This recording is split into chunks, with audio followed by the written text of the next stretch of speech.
গুঞ্জনটা আগে থেকেই ছিল, তবে বায়ার্ন মিউনিখের কাছে হেরে চ্যাম্পিয়ন্স লিগ থেকে পিএসজির বিদায়ের পর সেই গুঞ্জন আরও জোরালো হয়েছে।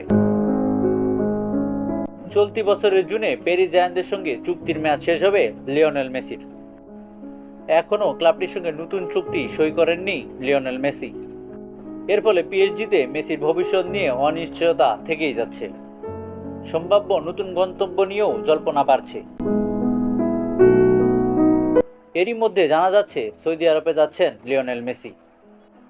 দল বদলের গুঞ্জনের মধ্যে পিএসজি তারকার মধ্যপ্রাচ্যের দেশটিতে যাত্রার খবর চমক জাগানিয়া হতে পারে।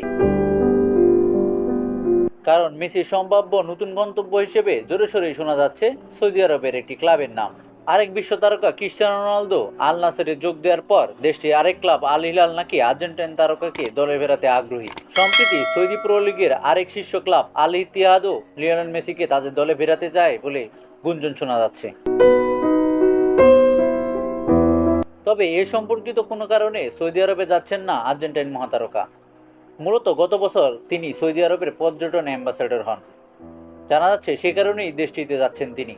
এই মার্চ মাসে মেসি ও তার পরিবার সৌদি আরবে যাবেন এবং সেখানকার পর্যটন স্পটগুলো উপভোগ করবেন। অপরদিকে মেসির দল বদলের গুঞ্জনে নতুন মাত্রা যোগ করলেন মেসির জীবনী নিয়ে কাজ করা ক্রীড়া সাংবাদিক গিলেম বালাক। তার মতে মেসি ফরাসি ক্লাবের সঙ্গে নিজের দর বাড়ানোর কাজ শুরু করে দিয়েছেন, যার অর্থ দাঁড়াচ্ছে সবকিছু ঠিকঠাক থাকলে পিএসজিতে থাকবেন লিওনেল মেসি। দর্শক, আশা করি ভিডিওটি আপনাদের ভালো লেগেছে। খেলাধুলা সংক্রান্ত এই ধরনের ভিডিও ও শর্টস পেতে আমাদের চ্যানেলটি সাবস্ক্রাইব করে পাশে থাকুন।